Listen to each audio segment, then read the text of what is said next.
Donc bonjour à toutes et à tous. J'ai le plaisir et l'honneur d'ouvrir cette demi-journée consacrée à l'œuvre de Mohamed M. Bougar Sarr. Comme vous le savez, il a été étudiant à l'EHESS et c'est la raison pour laquelle le président de l'EHESS, Christophe Rochasson, a souhaité qu'on fasse cette invitation officielle au prix Goncourt 2021 pour la plus secrète mémoire des hommes. Et on a choisi avec quelques collègues, enfin on a proposé avec quelques collègues de faire aussi, de faire précéder cette rencontre officielle et un peu solennelle d'une journée d'études où on montre aussi le travail qu'on fait, nous, dans cette école, autour des œuvres et surtout en croisant les disciplines autour des objets. Et donc là, on va croiser plusieurs regards disciplinaires sur un texte littéraire.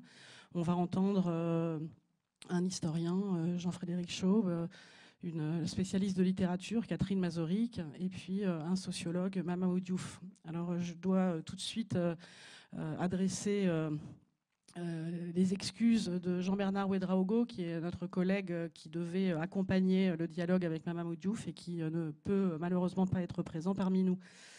Donc avant de donner la parole à Philippe Roussin et à Jean-Frédéric Chaube, je voudrais juste remercier les personnes qui ont organisé cette journée, en particulier Anthony Miège, qui est responsable du service de communication, et Audrey Rouy, qui travaille aussi au service de communication et aux relations avec la presse, donc qui ont assumé une très grande part de l'organisation de cette journée. Remercier aussi mes collègues qui se sont impliqués. Et aussi vous qui êtes présents et présentes ici dès maintenant, parce qu'on sait qu'il y aura plus de monde qui va arriver dans le courant de l'après-midi et que plus de personnes vont nous rejoindre pour la venue en personne de Mohamed Sarr. Mais merci de venir nous écouter dès à présent et je nous souhaite une belle après-midi de travail. Merci beaucoup.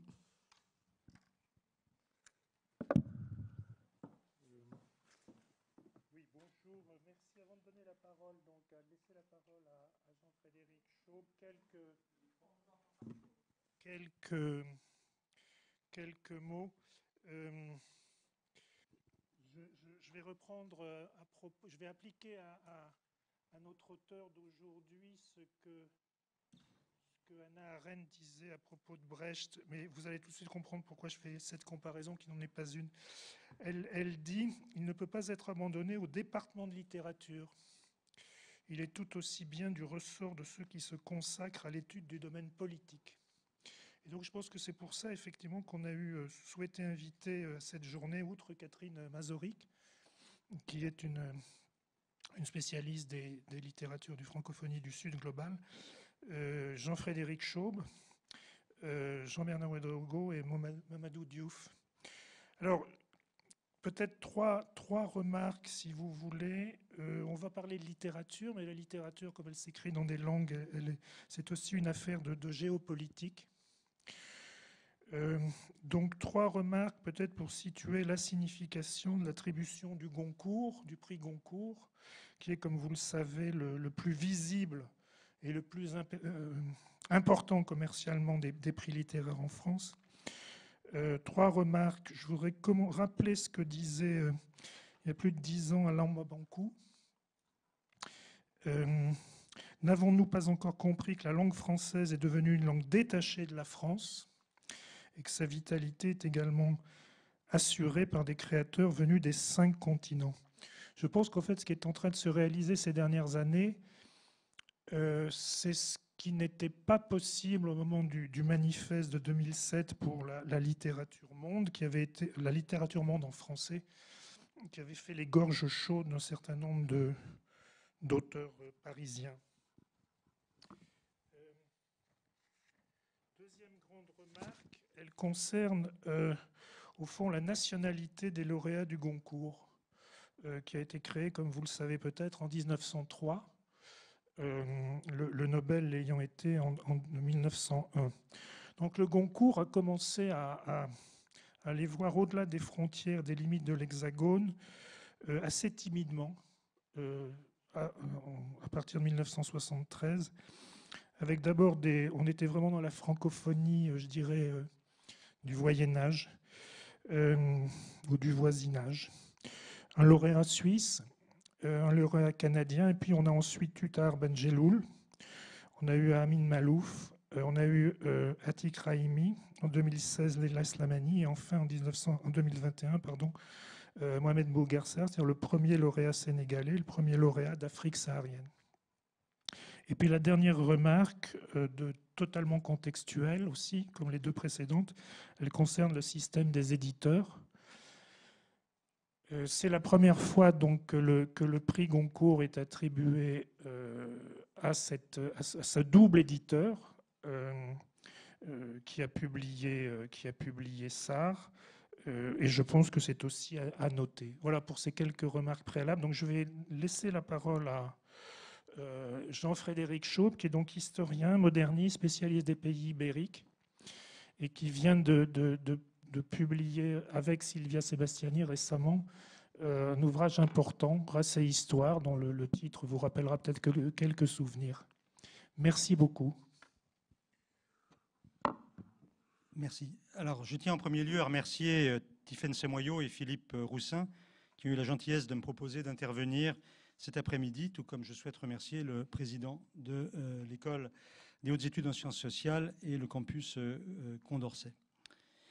La plus secrète mémoire des hommes s'amuse avec l'histoire de la littérature, avec un goût prononcé pour le jeu de piste. De ce fait, le commentaire d'un tel livre pourrait prendre la forme d'un repérage le plus exhaustif possible des références et résonances qui le font vibrer. Cette approche serait d'autant plus pertinente que le roman expose, comme l'un de ses sujets centraux, la question de la citation, de la parodie, de la transposition et même du pillage dans l'acte de création littéraire. Les remarques qui suivent entendent ne pas s'astreindre à l'exercice d'abord ludique, mais bientôt fastidieux, qui consiste à flairer les sources de l'œuvre en discussion. Toutefois, on ne peut éviter de situer le livre dans la galaxie littérature où il prend place désormais. Afin de répondre à l'invitation que nous avaient adressée les organisateurs de cette demi-journée, j'ai indiqué que le titre de mon intervention serait « Un livre dans le temps, remarque d'un historien », car ce livre sollicite une imagination qui se réfère de bout en bout à l'histoire du XXe siècle. D'emblée, l'historien qui prend la parole ici se trouve en bonne compagnie avec la plus secrète mémoire des hommes, d'abord parce que s'y trouve affirmé, je cite, « le caractère irrévocable du passé », c'est-à-dire l'idée que nous hantons bien plus le passé lorsque nous lui rendons visite, qu'il ne nous habite par une forme de présence fantôme. On n'émancipe pas, en effet, ou jamais mieux, en effet, la recherche en histoire qu'en lui restituant son appétence pour l'étrangeté plutôt que pour l'enracinement. On ne l'emprisonne jamais mieux que lorsqu'on accorde à chaque sensibilité la liberté de transformer le passé à son image. Car comme il est écrit, le monde des morts n'est pas disponible. Il n'est que ce qu'il a été et rien d'autre, quand bien même cela ne nous arrange pas toujours au regard de nos désirs et de nos engagements. Puisque désormais, chaque mémoire d'individu ou de groupe entend conduire sa propre métamorphose du passé, à contre-courant, une idée court dans le roman de bout en bout. Nous partageons tous un même passé. Eliman Madak Diouf et Cherif Ngaïdé, Ousseynou Koumar et Charles Ellenstein, Claire Ledig et Marem Siga, Joseph Engelman et Hassan Koumar, le père Grezard et Moussimba, c'est-à-dire, au bout du compte, le romancier et les lecteurs. Ne serait-ce que pour cela, pour cette audace, l'historien ne peut qu'exprimer sa gratitude à l'écrivain. Cette dette est redoublée par le choix d'une écriture qui ne s'écarte jamais du registre romanesque, ne se détache donc pas des conventions et des marqueurs qui distinguent la création de fiction de la rédaction des résultats académiques que les universitaires ont pour mission de produire.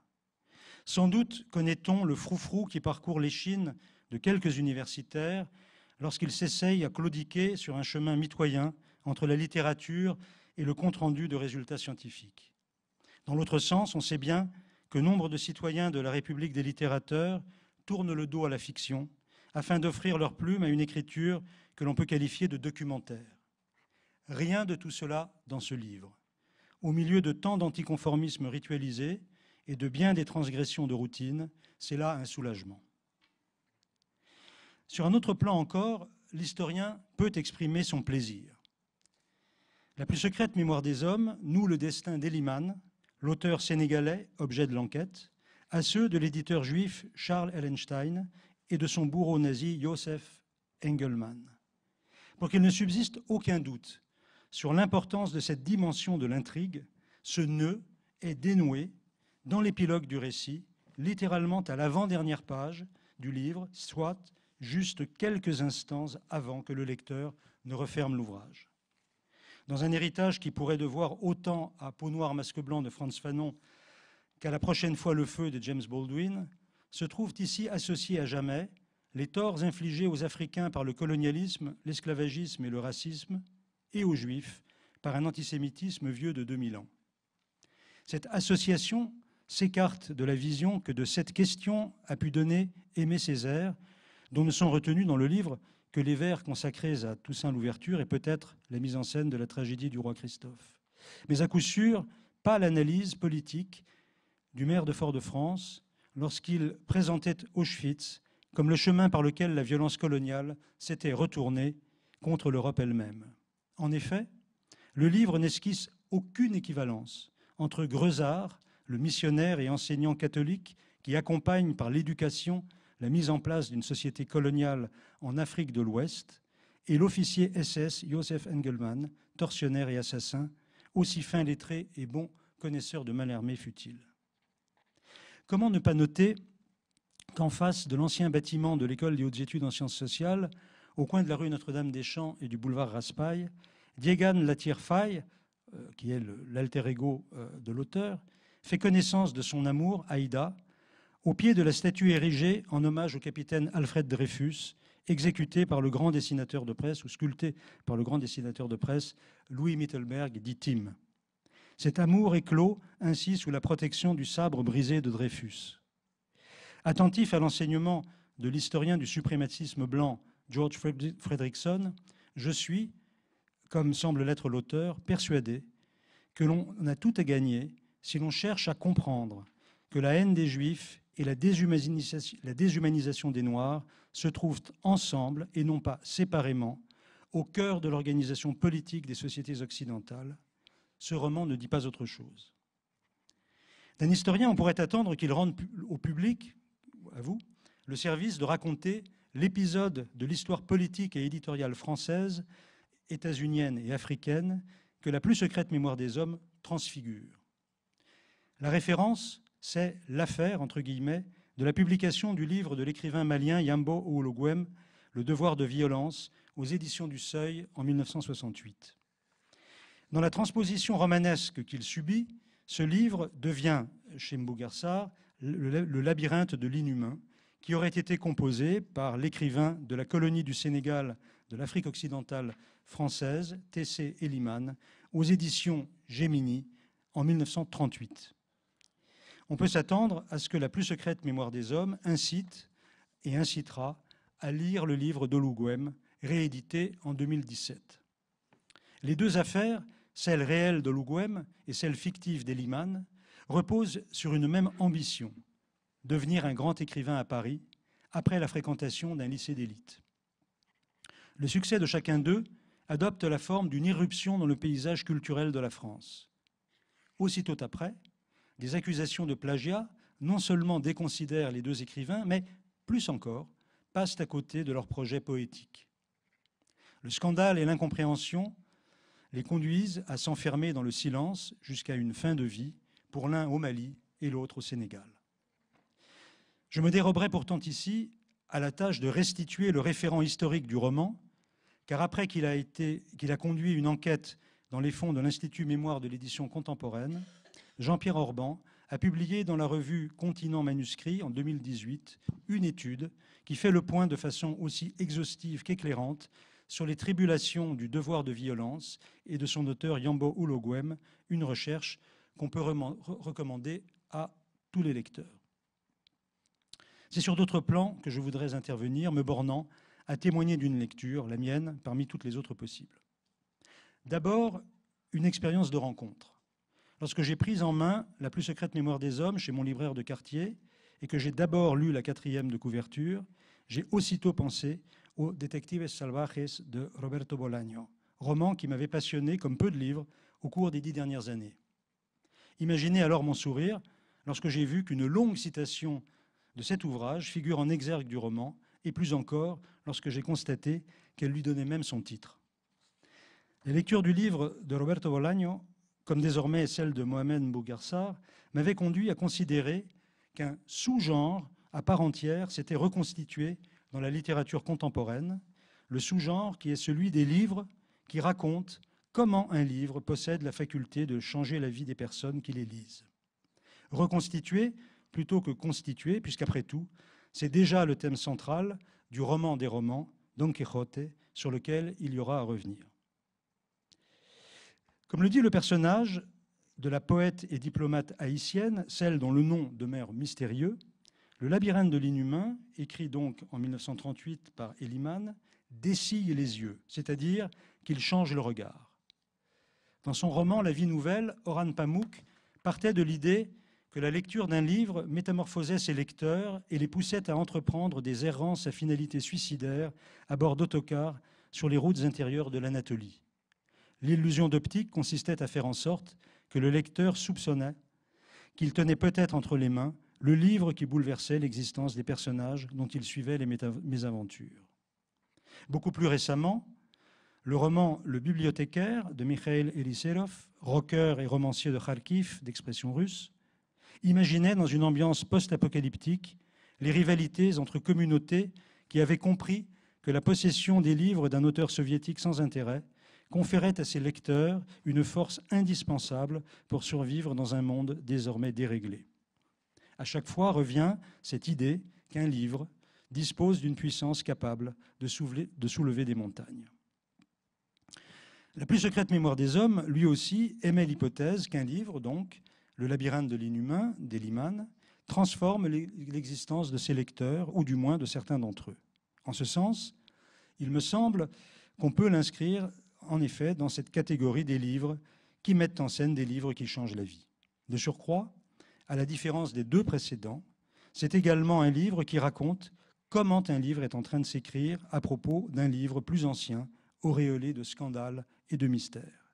À ce titre, La plus secrète mémoire des hommes s'inscrit aussi dans une autre tradition littéraire qui a commandé une bonne part de l'évolution du roman au cours du XXe siècle. Sans quitter cette fois le domaine de la littérature française, on peut imaginer que cette quête d'écriture prend place dans une généalogie qui compte parmi ses ascendants Les faux monnayeurs de Gide, Le temps retrouvé de Proust, La mise à mort de Louis Aragon. Chacun de ces romans porte sur la survenue au monde d'un livre encore absent ou peut-être même voué à demeurer inaccompli lorsqu'on referme le volume qui raconte sa gestation. Mohamed Mbougarsar est son propre Pierre Ménard, puisqu'il livre à ses lecteurs tous les ingrédients d'un livre qui pourrait, s'il était publié, s'intituler quelque chose comme « La plus secrète mémoire des hommes ». L'écriture romanesque opère une transmutation. Le sujet du livre est un autre livre, tandis que l'objet de la quête en est l'auteur. Comme le souligne le personnage dont je montrerai qu'il est central de Marem Siga, ou Sigadé, je la cite, « La vie elle-même se refuse à la prétention totalisante de l'enquête. » Bien que le sujet central soit bien un livre, il ne faut pas en déduire que l'écriture embrasse et dépasse l'expérience de la vie. En cela, le livre de Sarre suit, mais s'écarte aussitôt de la célèbre formule de Montaigne dans le 13e essai du 3e livre. Je cite cette phrase si connue, « Il y a plus à faire à interpréter les interprétations qu'à interpréter les choses, et plus de livres sur les livres que sur tout autre sujet. Nous ne faisons que nous entregloser. » L'auteur choisit de ne pas choisir entre la possibilité d'interpréter les choses et d'interpréter les interprétations. L'hommage rendu à Georges Perec explicitement et à son projet d'épuisement d'un morceau de vie vivante par les outils de la description et de la narration ne masque pas l'échec d'une telle entreprise. Cette conclusion fait écho à l'avertissement initial que profère l'écrivaine Siga D ou Marem Siga. Je la cite, « Les écrivains comme toi sont pris dans leur fiction. Vous êtes des narrateurs permanents. C'est la vie qui compte. L'œuvre ne vient qu'après. Les deux ne se confondent pas. Jamais. » Ce que disant, elle nous prévient contre les effets d'une dictature de la contrainte littéraire qui pèserait sur la vie quotidienne, c'est-à-dire contre la tentation de mettre en scène son existence comme on écrit une page, dont au bout du compte on est toujours le premier lecteur et peut-être même le seul. Construire l'expérience émotionnelle et adopter des décisions dans la perspective de l'écriture qui pourrait en résulter est le chemin le plus sûr vers la stérilité de la vie comme vers l'impuissance de la littérature. Cette mise au point offre l'occasion de clarifier les relations qu'entretiennent la littérature et la vie dans un ensemble de propositions qui renvoient l'autofiction vers le placard des ustensiles un peu gâtés. À travers un humour dans le ton des jeux d'esprit de Borges, on découvre au sein du cénacle des écrivains qui lui fait bon accueil à Buenos Aires, notamment Ernesto Sabato, Witold Gombrowicz et les sœurs Ocampo, on voit comment Eliman se refuse à parler de littérature et même, bien souvent, à parler tout court. Tandis qu'il est tenu pour un créateur de livres en puissance, son silence couvre sa quête, ou plutôt son enquête, qui visait à faire justice d'un crime nazi commis 20 ans plus tôt à Paris.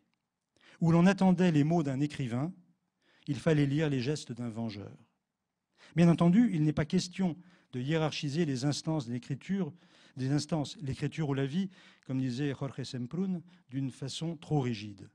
Car par un tour de force, dans un autre passage du livre, l'écriture du jeune écrivain congolais Musimboa, membre de la bande de Diégane, lorsqu'il finit par décrire le massacre des siens, apporte la preuve que la littérature dispose des ressources qui permettent de raconter ce qui, dans l'expérience des hommes, est pourtant réputé indicible, faisant ainsi exister en phrases ce que la parole ordinaire ne sait pas exprimer. Où l'on revient à Don Quichotte, dont Dostoïevski écrit que c'est le livre le plus triste, mais aussi le plus indispensable avec les évangiles, de toute l'histoire de la littérature. La raison qu'il en donne dans le journal d'un écrivain tient au constat que pour se faire homme, il est impossible de choisir entre l'hidalgo pris dans ses rêves et son serviteur englué dans la réalité. Mais ce n'est peut-être pas là la seule raison de cette tristesse. N'est-ce pas également le fait que Cervantes a ouvert et aussitôt refermé l'histoire du roman dans le même geste? Car en écrivant un roman dont le sujet est la place de la littérature dans l'existence de son personnage principal, le créateur du Quichotte paraît avoir instruit la cause, dicté la sentence, une fois pour toutes, puis archivé le dossier. Quoi de mieux, en effet, que le moment, au seuil de la seconde partie, où Don Quichotte interroge Sansón Carrasco sur ses propres aventures, telles que les rapporte un livre imprimé dont on lui dit qu'il circule en Espagne et de par le monde. Un roman de chevalerie dont l'auteur, si l'on en croit le roman lui-même, n'est pas Miguel de Cervantes, mais Cid Hamet Benengeli, qui rédigea la chronique des aventures du chevalier errant en langue arabe, laquelle fut traduite en espagnol par un morisque anonyme et simplement présentée en librairie par Cervantes. Quel est cet objet que Diégane Latirfaille trouve dans la chambre où s'éteint Eliman, dans son village de naissance, et qui peut-être recèle les secrets qui alimentent le récit de la plus secrète mémoire des hommes? Quel est cet objet? Il s'agit, je cite, d'un grand carnet en cuir dont le fermoir est cassé. Dans les pages de ce carnet se trouvent consignées les réflexions sur sa propre existence de l'auteur du Labyrinthe de l'inhumain, celle qu'il avait laissée souhaiter après sa mort. Ce qui arrive à Diégane ressemble exactement à ce que Cervantes prétend avoir vécu lorsqu'au marché d'Alcalá de Tolède, il acheta à un enfant les carnets, cartapacio en espagnol, où se trouvait consigné le manuscrit arabe racontant la vie du chevalier Don Quichotte. De ce point de vue, les entreprises littéraires en miroir, si différentes entre elles, qu'ont conduites Gide, Proust et Aragon, se présentent comme autant de rejeux de la conspiration littéraire que Miguel de Cervantes avait imaginée pour ouvrir une nouvelle route à la narration tout en minant aussitôt ses fondations. Après tout, même si toute cause est par avance entendue, et même si la littérature a déjà dit tout ce qu'elle avait à dire, si donc son histoire se présente comme une interminable agonie, voilà justement ce qui nous la rend nécessaire, en tout cas si proche de notre condition, et je cite Diégane, sans espoir et sans résignation. Pour que vive la littérature, il faut faire feu de tout bois. en multipliant les registres d'écriture, depuis le récit à la troisième personne, mais aussi à la première, par le moyen de l'indirect libre, rendre compte de l'écoute de propos rapportés, coller des lettres reçues, collectionner des coupures de presse et, pourquoi pas, révéler entre voyeurisme et exhibitionnisme les pages d'un journal intime. Les procédés sont mobilisés au gré de la narration, comme par exemple les alternances de voix qui rythmaient la conversation en la cathédrale. Autre ressource, le recours visuel à des typographies diverses qui illustrent en quelque sorte la curiosité de l'auteur pour les métiers de l'édition. C'est là l'un des aspects de la plus secrète mémoire des hommes qui fait écho à certaines dimensions de l'œuvre de Balzac, en particulier celle qui se déploie dans Illusions perdues. On retrouve en effet le souvenir de l'attention prêtée par l'écrivain entrepreneur à l'imprimerie de David Séchard, se représentant des anciens métiers de la librairie. Tout comme s'impose, j'y reviendrai, l'examen en toutes lettres du phénomène du cénacle du côté de Daniel d'Arthez. On observe avec quelle minutie sont prises ici en considération les réalités les plus matérielles des métiers de l'édition, jusque dans la description des options graphiques retenues pour offrir à un texte une chance d'exister sur le marché du livre. Le liseré bleu anthracite des éditions Gemini, qui entoure la couverture du Labyrinthe de l'inhumain d'Eliman, avec, je cite, cette sobriété d'un autre temps, rend hommage au liseré rouge de la collection Cadre rouge des éditions du Seuil, où parut le livre d'Ologuem en 1968 et en 2017. Pour un historien, le travail d'observation du milieu littéraire, industrie, négoce et sociabilité mêlée, alimente bien plus qu'une rhétorique de l'enquête. Elle crée les conditions d'une émancipation contre une conception mythique et romantique de l'art d'être écrivain ou de l'art de vivre. Soyons donc, comme le personnage narrateur, attentifs à la matérialité du livre. Celui dont nous parlons, Philippe y a fait allusion tout à l'heure, est le fruit d'un travail de coédition entre la maison fondée à Paris par Philippe Ray et qui porte son nom, et les éditions Jinsan, créées à Dakar par Felwine Sarr et Boubacar Boris Diop. Partant, il semble vain, et en tout cas arbitraire, d'assigner à la plus secrète mémoire des hommes un label du type littérature étrangère ou littérature francophone ou littérature française. Le texte, néanmoins, précise et fait voir, c'est-à-dire entendre, que des langues africaines vibrent sous la convention de l'écriture en français. Les politiques du roman qui se trouvent ici déployées se dérobent ainsi aux stratégies qui font commerce d'une promesse d'émancipation contre l'eurocentrisme et en faveur d'une république mondiale des lettres débarrassée de la présence envahissante de la littérature européenne. Dans le tourbillon d'une construction narrative particulièrement complexe, je me suis demandé si le récit que A, l'auteur, recueille auprès du jeune B, Diégane Latirfaille, alors qu'il prend note de ce que C, Sigadé, lui rapporte, de ce que D, Brigitte Bollen, a elle-même appris de la bouche de E, l'éditrice Thérèse Jacob, à propos de l'histoire d'Eliman, et de son livre, atteignait aux 5 niveaux d'empilement narratif qui étourdit le lecteur du conte Potocki dans les circonvolutions du manuscrit trouvé à Saragosse. Mais la piste n'est pas la bonne, dans la mesure où c'est la voix de l'écrivaine Siga D qui donne le ton à tout l'ouvrage, pesant aussi bien sur la narration dont elle demeure elle-même l'objet que sur les histoires qui ne sont portées à la connaissance des autres personnages et des lecteurs que par elle seule. On n'a donc pas affaire ici à un système de poupées russes de taille décroissante, sauf à supposer que l'une de celles qui se trouvent à l'intérieur de l'emboîtement, c'est-à-dire Siga elle-même, puisse être à la fois contenue et cependant plus grande que celles qui la contiennent. Ce personnage est décrit comme une araignée, la bête à l'affût au centre de la toile qu'elle aurait elle-même tissée. Dans la construction narrative, Marem Siga se trouve en effet située à la jonction de tous les fils de l'enquête. Cousine de Tessé Eliman, ce lien familial lui livre l'accès au secret de l'existence du romancier sénégalais au cours de sa trajectoire africaine.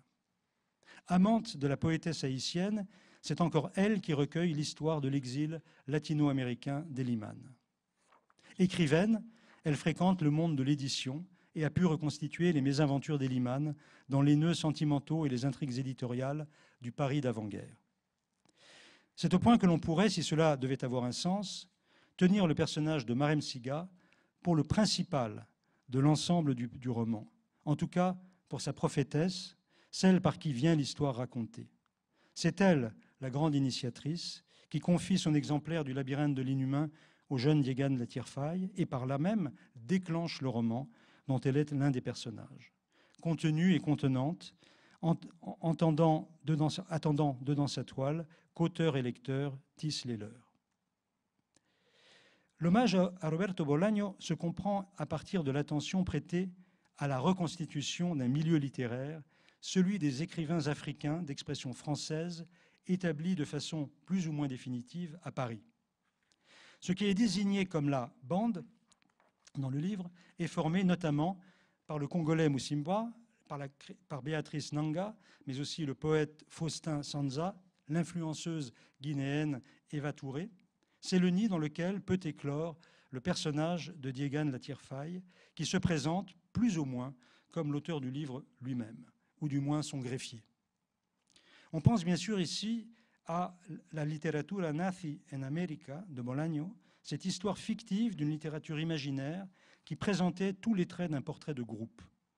C'est également le cas du Précis des littératures nègres, autre livre inventé, et qui fait naître chez Diégane le désir de se procurer et de lire l'introuvable labyrinthe de l'inhumain, mentionné comme un secret dans ce fameux manuel d'histoire de la littérature africaine, et qui est un manuel fictif donc. C'est encore à la description du cénacle qui accueille Lucien de Rubempré qu'on ne peut éviter de penser dans l'évocation de la bande des écrivains africains de Paris. La plus secrète mémoire des hommes s'amuse plus loin à livrer un second portrait de groupe, celui des critiques et des journalistes et professeurs qui avaient eu le mauvais goût d'attaquer Eliman ou, ce qui semble bien pire encore, je l'ai dit, avaient eu la sottise de ne pas comprendre son livre. Chacun d'eux met fin à ses jours entre 1938 et 1940. On les compte. Ils sont au nombre de 7, comme les 7 savants profanateurs qui méritèrent bien chacun sa boule de cristal venue des Andes, déclenchant l'aventure qui conduisit Tintin, Haddock et Tournesol jusqu'au Temple du Soleil. Parmi les jeux auxquels se livre Diégane La Tierfaille, à moins que ce ne soit Mohamed Mougarsar, on notera encore que le colocataire du premier, un Polonais prénommé Stanislas, retraduit les œuvres de Gombrowicz, qui, de référence littéraire dans la première partie du livre, devient un de ses personnages dans la dernière. Au cours de leur entretien, l'éditrice d'Eliman, Thérèse Jacob, à la fin de sa vie, reproche à la critique littéraire, Brigitte Bollem, de ne voir dans l'auteur du labyrinthe de l'inhumain que, je cite, un nègre d'exception et non pas un écrivain. Car la réception de l'œuvre, avant que n'éclate le scandale des plagiats, mêle de façon inextricable l'admiration pour le texte et l'étonnement que son auteur puisse être un Africain venu des colonies. Peut-on seulement démêler cet écheveau de subjectivité? Si l'on en croit le texte de Mbugarsar, c'est indispensable, comme le montre ce passage qui ne plaira pas partout et où se déploie avec une certaine férocité l'ironie de l'auteur. Et je cite Mbugarsar. W est le premier romancier noir à recevoir tel prix ou à entrer dans une académie. Lisez son livre, forcément fabuleux. X est la première écrivaine lesbienne à voir son livre publié en écriture inclusive. C'est le grand texte révolutionnaire de notre époque. Y est bisexuel, athée le jeudi et mahométan cisgenre le vendredi. Son récit est magnifique et émouvant, et si vrai. Après l'énumération de cette autre bande, ou plutôt cette sarabande imaginaire, qui n'existerait que grâce à leur appartenance infra-identitaire, la sentence de Mbugarsar tombe nette comme un coup près. Je le cite. C'est à cause de tout ça, de toute cette médiocrité promue et primée, que nous méritons de mourir, tous, journalistes, lecteurs, éditeurs, écrivains, sociétés, tous. Non, un écrivain africain de langue française n'est pas un spécimen que l'on puisse exhiber au cirque Barnum des belles lettres. Sa prose n'est pas pleine de lui, elle est d'abord grosse de littérature. Mais la plus secrète mémoire des hommes ne fera pas que des adeptes non plus dans le rapport que le livre installe avec l'Afrique réelle, et non pas celle que dessinent certaines phraséologies. mais celle qui pèse sur la vie des gens. Dans l'impasse politique qui pétrifie l'Afrique de l'Ouest contemporaine, le professeur sénégalais Chérif Ngaïdé exhorte Diégane Latyr Faye, c'est-à-dire l'homologue de Mbougar Sarr, à, je cite, « écrire un grand livre politique ». Cette injonction forge une des clés de lecture de la plus secrète mémoire des hommes. Mais encore faut-il espérer que la réception africaine du livre en devenir puisse jouer un rôle de levier, et ce dont doutent les interlocuteurs de Diégane Latyr Faye, vivant au Sénégal, lorsqu'il persifle « Quand t'es rien chez toi, t'es rien nulle part ». La pudibonderie sénégalaise en prend un coup. La femme libre qu'est Sigadé a écrit sur la sexualité, la sienne et celle des autres, des pages qui lui barrent la possibilité d'un retour au pays natal dont elle n'écrira donc pas le cahier, et cela pour toujours. Sa place est à Amsterdam, là où Spinoza écrivit l'œuvre la plus libre, où il fut toutefois excommunié par les siens, et où il dénonça, comme les derniers des barbares, ceux qui assassinent au nom de la politique. Cette Marem Siga, car c'est hors d'Afrique, loin du cœur des cubénis de la littérature, que Marem Siga peut enfin faire naître et épanouir sa littérature. Au Sénégal, les Pères Lavertu ont dénoncé le roman de Mohamed Mbougar Sarr sur la répression de l'homosexualité en Afrique de l'Ouest, de purs hommes. Les vociférations dont nous assourdissent les tenants de la pruderie cléricale nous rappellent aussi qu'en célébrant cette année le 4e centenaire de la naissance de Molière, nous rendons hommage au père du Tartuffe. Telle qu'on la voit décrite, la classe politique sénégalaise se présente otage de la pantomime d'Abdoulaye Wade, qui cherchait par avance à se succéder à travers son fils. L'ancien avocat, devenu prince-président, adresse au peuple un langage que nul n'entend, n'écoute, ne comprend, ni ne croit, ayant pour seule caution la certitude partagée que nul ne ferait mieux à leur place que les kleptocrates et les incompétents qui gouvernent.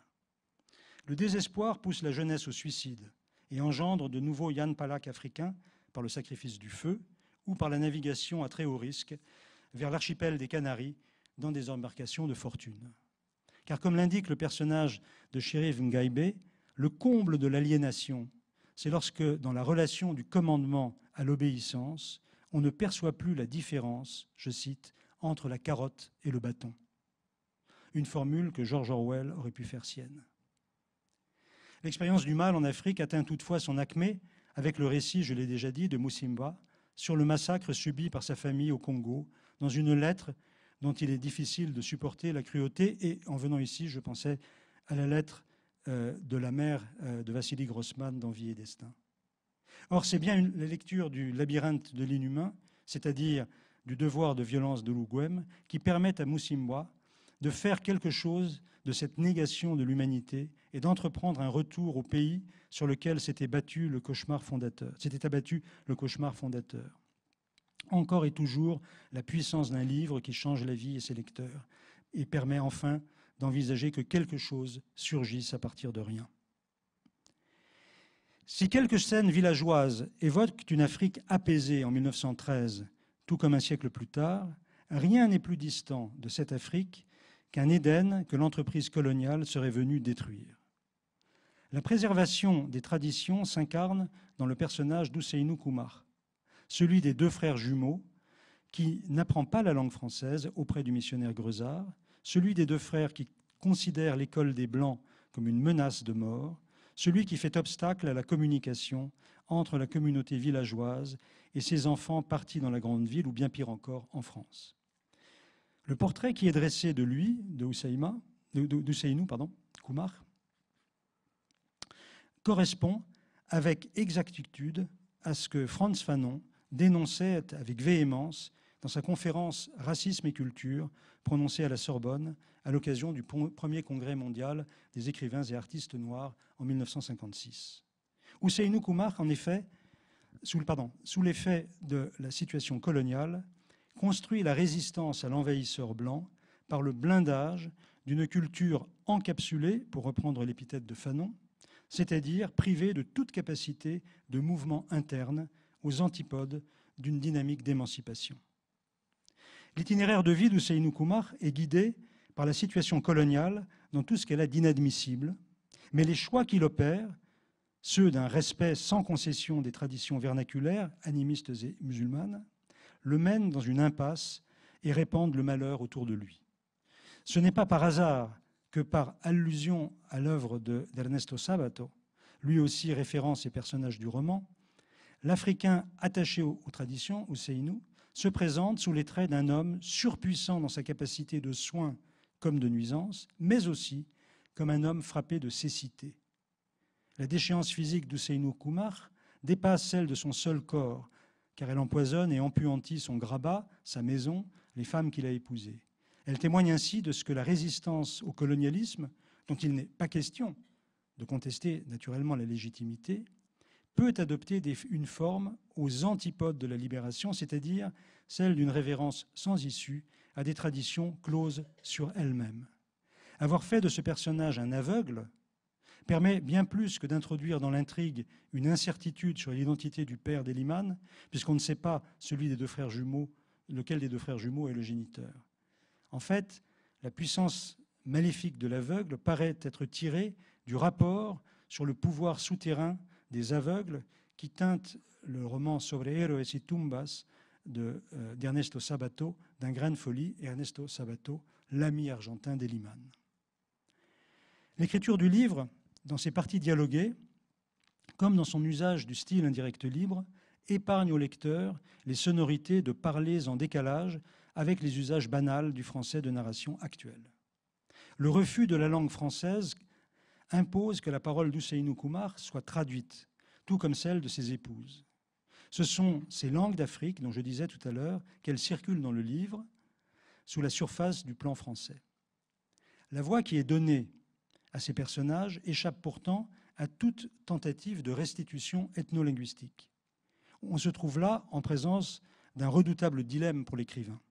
D'un côté, l'exotisation de la parole par une imitation qui fasse entendre l'encapsulement des personnages dans un certain type de langage. De l'autre, le renoncement à un tel procédé, sachant que de façon inévitable, même dans son exactitude, il résonnerait comme une entreprise de folklorisation. Cervantes, encore lui, s'était déjà posé la question avec son habituelle ironie dans le chapitre 5 de la deuxième partie du Quijote, lorsqu'il fait dialoguer l'illettré Sancho et Teresa, sa non moins illettrée épouse, dans la langue la plus fleurie et la plus maniérée des conventions baroques, façon de signaler au lecteur qu'il était impossible, dans l'écriture romanesque, d'installer un parler populaire différencié qui ferait contraste avec la parole lettrée du chevalier à la triste figure. Sur ce point, comme sur bien d'autres, le choix d'écriture est un choix politique et le refus du localisme comme du maniérisme délivre un message. Pourquoi l'ouvrage de Eliman, Le labyrinthe de l'inhumain, a-t-il secoué ses lecteurs depuis sa publication en 1938 ? Pour le comprendre, on ne peut que se référer à son modèle historique, Le devoir de violence de Yambo Ologwem. Ce livre déploie une idée qui fait scandale, aujourd'hui sans doute plus qu'en 1968. Car l'essentiel n'est pas le léger tremblement qu'il a infligé au statut et à la fonction d'auteur par la polémique qu'il a déclenchée sur la place de la citation dans l'écriture littéraire, qu'elle demeure honteuse ou qu'elle parade sûre de son bon droit.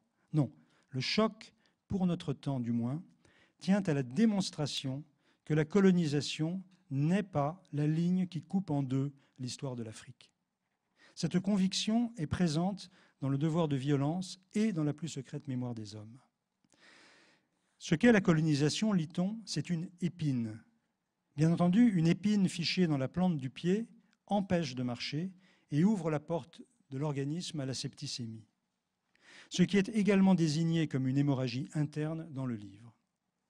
Mais le fait colonial n'a pas le tranchant du sabre qui partagerait le sort de l'Afrique en deux moitiés. Se trouve révélé dans toute leur crudité l'héritage des violences et de l'esclavage endémique qui furent les compagnons des empires africains et de leur islamisation, mais plus encore les techniques politiques qui ont permis aux aristocraties précoloniales d'investir les rouages du pouvoir colonial, comme cette gentilhommerie sicilienne dont Lampedusa a si bien montré qu'elle a survécu à toutes les révolutions.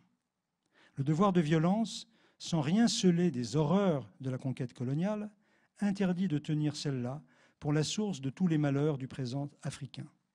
Si l'on répète que la colonisation et ses conséquences livrent toutes les clés pour comprendre les dysfonctionnements des sociétés africaines encadrées par des États qui ont conquis souveraineté et indépendance de longue date, on assure la perpétuation d'une illusion eurocentrique. Que peut-on faire de la leçon de Yambo Ologouem aujourd'hui, de l'histoire et de la littérature? Sans doute, comme Frantz Fanon l'a montré mieux que quiconque, la situation coloniale a ceci de pervers, pour ne pas dire de vénéneux, qu'elle exige de tous, colonisés comme colons, de prendre un état de guerre pour un état de paix. Toutefois, cette paix illusoire ménage des possibles, comme ceux qu'a voulu emprunter Hassan Kumar, un des deux pères d'Eliman, dans l'école française du missionnaire Grezard, pour finir dans une tranchée de la Grande Guerre. Les possibles qu'a tenté Eliman sur les bancs du lycée Henri IV et dans le tout Paris de l'édition 30 ans avant Yambo Ologouem. Les possibles qu'a investi Diégane Latirfaï alors que la colonisation est finie depuis 3 générations. On note bien des résonances entre ces 4 destins, 2 imaginaires, les jumeaux Hassan et Ousseynou Kumar, un réel, Yambo Ologouem, et un pour une part autobiographique, Diégane Latirfaï, alias Mohamed Mbougarsar. Si Hassan fut un poilu de 1914, Eliman s'illustre comme résistant de 1942. Se répondent les 2 engagements militaires sur le sol de France de ces 2 enfants de la colonie de Sénégal de l'Afrique occidentale française. Autre parallèle, si Yambo Ologouem a remporté le prix Renaudot, on peut se prendre à rêver que Diégane Latirfaï décroche un jour le prix Goncourt. La plus secrète mémoire des hommes déambule sur ce filin, livre soucieux de ménager un espace de création qui ne se réduit pas à l'adoption de codes de la routine d'opérette, de la routine littéraire française, qui ne mobilise jamais une africanité d'opérette, qui évite lyrisme et victimologie, qui refuse d'estampiller une identité qu'appelle de ses voeux la doctrine du rééquilibrage post-colonial. Histoire donc que nul ne se sente trop à l'aise. Un livre n'est pas fait pour mettre le lecteur à l'aise. La production du malaise atteint un de ses points forts, et j'en finirai par là, dans le traitement réservé à la question de l'universel, à laquelle il n'était guère possible de se soustraire, quand bien même elle serait par trop attendue. Citons un passage du roman en respectant son mouvement. Ah, l'universalité, une illusion tendue par ceux qui la brandissent comme une médaille. Ils la mettent autour du cou de qui ils veulent. S'ils la mettent autour du vôtre, c'est pour vous pendre. S'ils ne la mettent pas, la réclamer en pleurant n'y changera rien. Pour aborder cette question de grande actualité politique et le cas échéant d'une certaine consistance théorique, il n'est fait recours à aucun des néologismes qui tiennent lieu d'épistémologie, parmi lesquels pluriversalité et afropolitanisme figurent en bonne place. La rigueur dans le choix des termes, c'est-à-dire le refus de tordre la langue, rapproche cette écriture de la pensée d'un philosophe tel que Souleymane Bachir Ndiaye. On notera que le personnage qui dénonce ici l'universel est un intellectuel polonais résidant à Paris et qu'il s'adresse à un jeune écrivain sénégalais, Diégane Latirfaï. Et ce dernier, l'écrivain sénégalais, face à la charge contre la quête d'universalité, répond par ces mots que je cite.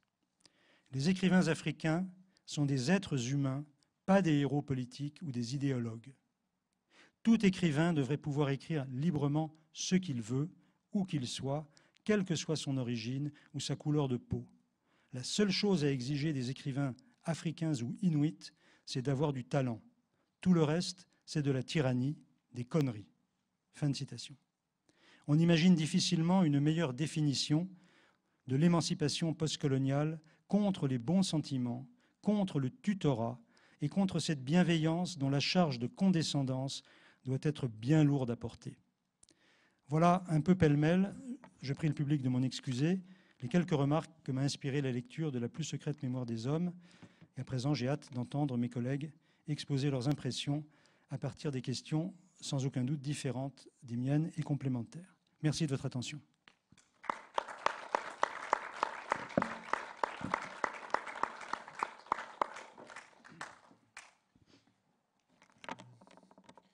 merci beaucoup. Mais peut-être il va y avoir des questions. Donc tu sais, on est dans le, comme tu disais tout à l'heure, le masterclass là, pour ça. Bon, merci infiniment. Comme tu as bien voulu aller sur le terrain de la littérature, je vais aller sur le terrain de l'histoire, auquel tu es venu un peu à la fin. Moi, ce qui m'avait beaucoup frappé en tant que, enfin, parmi des tas de choses, c'est au fond, quand tu as parlé d'emboîtement, ou de poupées russes, en fait, effectivement, tout ça, au fond, ça dépasse largement les jeux littéraires habituels, etc. C'est en fait, me semble-t-il, rendu nécessaire par, au fond, la construction, je dirais, fictionnelle de l'histoire dans ce roman. C'est-à-dire qu'en fait, ce qui me frappe beaucoup, c'est que ce sont les dates. C'est-à-dire, on a d'un côté, au fond, les dates africaines coloniales, et puis de l'autre, les dates, au fond, européennes qui sont ou mondiales. Bon. Et donc, en fait, les deux types de chronologie, lorsqu'elles se croisent, c'est effectivement, par exemple, en 1914, en 1942, bon, donc au moment des guerres. Et ça m'a beaucoup frappé. Il est beaucoup moins question, en fait, au fond du temps des indépendances, par exemple, qui est abordé à la fin, parce qu'il semble chacun reprend son histoire. Et est-ce que en tant qu'historien, si tu veux, je me demandais si tu avais un peu réfléchi à ça, ou si ça t'avait frappé ou pas. En tout cas, ce qu'on peut dire, que ce n'est pas du tout un roman de la décolonisation. Ça, c'est absolument pas. Et d'ailleurs, je crois que il est intéressant de penser qu'il fait un pas de côté par rapport, disons, à la structure binaire qui serait le rapport métropole, ancienne métropole, colonie, ancienne colonie, avec le détour par la dictature du général Onganía en Argentine, qui est pas du tout une référence historique, alors ni historique, ni géographique, ni chronologique, attendue. C'est-à-dire qu'au moment où, précisément au plus fort du processus de décolonisation, Eliman n'est pas aux côtés des leaders de la décolonisation. Il est en Amérique latine, il fait le tour de l'Amérique latine parce qu'il a un objectif dont j'ai parlé. Et donc, ce n'est pas du tout un acteur de ce moment-là. Donc, en effet, là, je pense que tu as tout à fait raison. Rien dans la narration nous installe dans une chronologie qui serait le moment de la décolonisation. Bon, alors l'absence d'un des collègues peut permettre peut-être, avant que je laisse la parole à la salle, de me poser une autre question. En fait, j'ai lu ton texte avant, et donc je me disais, mais que vient faire Cervantes et le Quichotte? Bon. Et en fait, ce qui est très frappant, c'est que là, ça s'éclaire complètement. Quand tu parles de devenir un grand écrivain à Paris, donc on a effectivement, au fond, c'est le salon littéraire parisien. Derrière, il y a effectivement Rubempré, bon, etc. Mais ce qui est absolument passionnant, c'est ce qui se passe avec... on sort du face-à-face Sénégal, Paris, par tout le continent latino-américain. C'est-à-dire, au fond, où il y a, pour éviter ce face-à-face, il y a une autre langue qui intervient, il y a un autre continent qui intervient. Donc il y a Borges, il y a Bolaño. Bolaño est évidemment tout à fait présent. Le labyrinthe, oui, Sabato. Le labyrinthe de l'inhumain, c'est évidemment aussi le labyrinthe de la solitude de Passe. Et donc, il y a cet Européen là qui a fui l'Europe, qui est Gombrowicz. Donc, il y a une sorte de... Ça permet évidemment ça permet une distance avec toute cette question des dominations littéraires, des centres littéraires, du centre et de la périphérie. C'est-à-dire qu'on crée... Voilà, on va ailleurs, on crée autre chose. Et donc, le monde hispanique est présent. Enfin, la littérature hispanique est présente. Oui, elle est présente, mais ce n'est pas du tout pour cette raison-là que j'ai pensé à Don Quichotte. Je pensais à Don Quichotte parce que je pense en effet qu'il y a quelque chose, un peu comme on dit de Velázquez, que c'est le peintre des peintres. Je pense que Don Quichotte est le roman qui raconte par avance tous les romans futurs et tout le fait que le roman est enfermé dans un genre et que ce genre, comment dire, est inscrit dans une dialectique de l'écriture et de la vie dont les conditions sont posées d'une certaine manière une fois pour toutes par le Quichotte, et dont tout le reste de la littérature n'est qu'une série de variations. Et comme il se trouve que le livre de Mbougarsar fait allusion à l'histoire d'un livre qui a fait scandale, tout en nous expliquant comment il est en train d'écrire le livre qu'il est en train d'écrire, on se retrouve tout à fait dans ce schéma. Je vais peut-être passer la parole à la salle si vous avez des questions. Il y a un micro qui va circuler. Nous avons un peu de temps. Hein, voilà.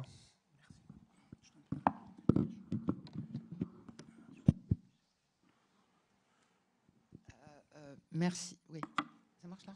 Ouais. Merci, merci beaucoup et merci pour tout ça. Alors moi, je voudrais revenir parce que je ne suis qu'historienne sur la question des dates et notamment le réagencement des dates que fait Sarre quand il décale tout de 30 ans.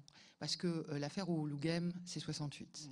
Et donc, si tu veux, en t'écoutant, je me disais que ça avait une vraie importance par rapport à la façon de réinstitutionnaliser la Seconde Guerre mondiale comme étant le début de notre modernité. Et donc d'arrêter cette espèce de glissement auquel on assiste actuellement à cause du postcolonial, justement, et de réancrer.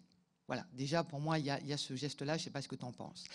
Ma deuxième question, elle est liée au dispositif éditorial. Donc Philippe, tu as dit le Goncourt, c'est un prix d'éditeur, on le sait. Là, il y a une double embardée en quelque sorte avec donc la distinction pour la première fois d'un écrivain sénégalais et d'une micro-maison d'édition. Et ce qui m'intéressait aussi par rapport à ça, c'était le choix de la langue. C'est-à-dire que, est-ce que Sarre a été traduit en Wolof ou pas?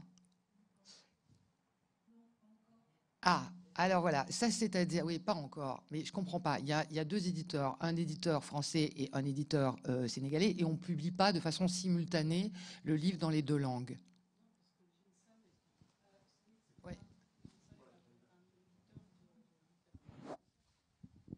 D'accord, mais qu'est-ce qui aurait interdit, enfin je sais pas, peut-être après ça donne, qu'est-ce qui aurait interdit ce dispositif-là? Et moi ce qui m'intéresse c'est par rapport au statut de la langue française revisitée ou de la créolisation revisitée par Sarre. C'est-à-dire qu'à un moment donné, pourquoi c'est le français qui reste encore, et est-ce que c'est le même français qui reste encore la langue dominante en quelque sorte? Quand on a deux éditeurs, alors même s'ils éditent tous les deux en français, qu'est-ce que ça veut dire ça au jour d'aujourd'hui? Alors très rapidement, hein, parce que disons que alors Jimson édite en français. Ceci dit, Felwine Sarr avec Boubacar Boris Diop, qui lui a publié certains de ses livres, enfin au moins un en wolof, a également une maison d'édition qui a republié, c'est-à-dire traduit effectivement en wolof des grands titres de la littérature universelle, en wolof et en poulard. Mais c'est vrai que ça reste, sinon marginal, du moins quand même limité, même si effectivement au Sénégal, l'édition en langue sénégalaise se développe, mais il y a une puissance de frappe de l'écriture en français, de l'édition en français qui est encore massive de fait, effectivement. Il y a la question du Sérère aussi, mais on y reviendra peut-être.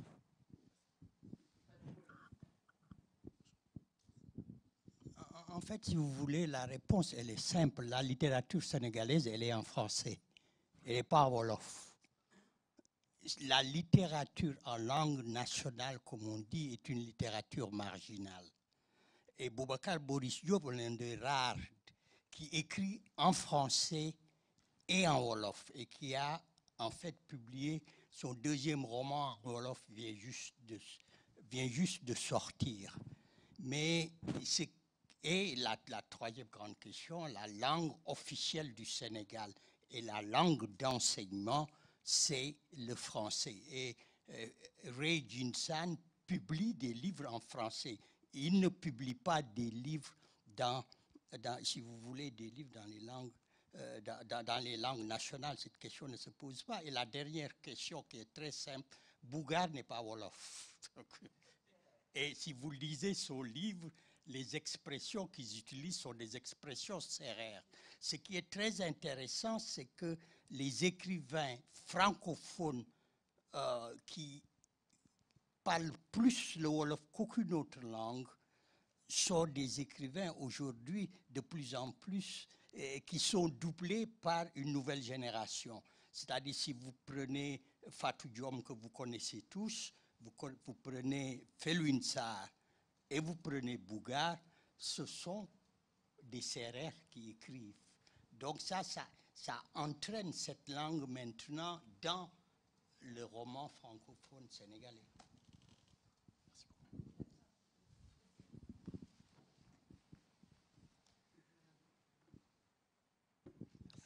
Oui, pour compléter ce que vous dites, j'ai eu la chance de lire récemment une thèse très récente aussi d'Alice Chaudemanche sur la littérature en Wolof, qui montre très bien que cette littérature se développe précisément en ce moment, mais par la traduction d'un certain nombre de textes, depuis l'anthologie de Pathé Diagne jusqu'à aujourd'hui, un certain nombre de traductions de textes qui ont été écrits d'abord en français et ensuite en Wolof pour développer une littératie en Wolof, mais c'est quelque chose qui est absolument en cours et très récent. Et très probablement que la traduction en Wolof et en sérère du livre de Sarr, mais en Wolof elle aura certainement lieu et certainement pas par lui, va contribuer aussi à ce mouvement. Merci. Je voudrais revenir un instant sur ce qu'a dit Jean-Frédéric à propos de Cervantes. Ce rapprochement, à moi, me paraît essentiel. Il m'était apparu évident quand j'avais lu le livre, et il m'est encore plus évident maintenant.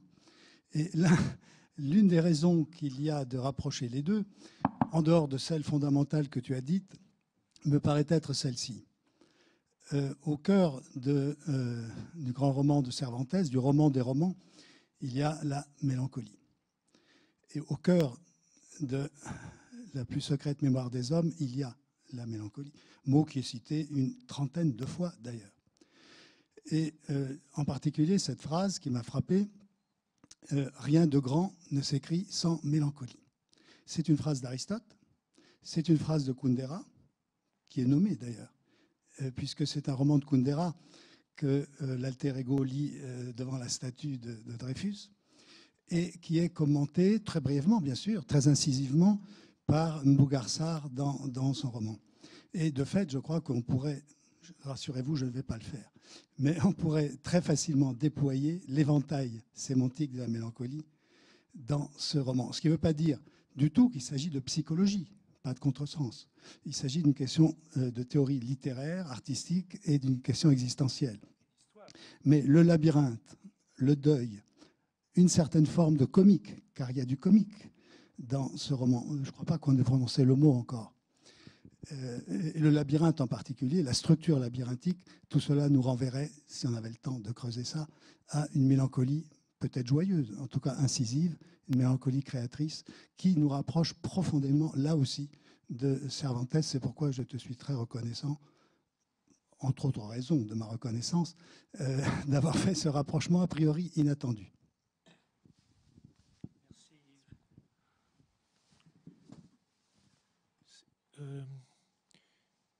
Si vous êtes silencieux comme l'écrivain qui est à Buenos Aires, on peut peut-être arrêter là, remercier Jean-Frédéric et je vais laisser la place à Catherine Mazoric et à Tiffaine Samoyau. Merci beaucoup.